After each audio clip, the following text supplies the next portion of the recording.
যে সূর্যটা আমরা দেখতে পাই দিনের বেলা, ওই সূর্যটা নাকি এই বিশাল পৃথিবীর চেয়ে 13 লক্ষ গুণ বড়। চিন্তা করতে পারেন? খালি তো মাথা নাড়াইতেছে। আসলে কি আমরা চিন্তা করতে পারি? 13 লক্ষটা পৃথিবী সূর্যের মধ্যে রেখে দেওয়ার জায়গা করে দিয়েছে কি? 9,30,00,000 মাইল দূরে সূর্য 8 মিনিট 18 সেকেন্ড সময় নিয়ে নেয় আলো পৌঁছাতে। এত বিশাল সূর্য। তার মানে কি সূর্যটাই সবচেয়ে বড়? এর চেয়ে অনেক বড় বড় তারা আছে। সূর্যের পরে পৃথিবীর সবচেয়ে কাছের তারার নাম প্রক্সিমা সেন্ট্রাই। গুগল করলে দেখতে কত তারা। এরপরে আলফা সেন্ট্রাই এ, আলফা সেন্ট্রাই বি, এইভাবে তারা সূর্যটা ক্যারিনা, ব্যাটেলজিউস।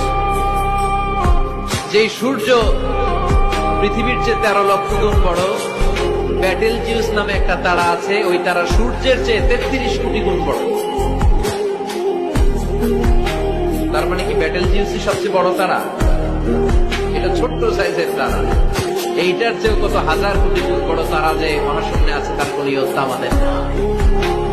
এরকম হাজার হাজার million trillion zillion billion octillion তারা মিলে আমাদের এই গ্যালাক্সিটা গঠিত।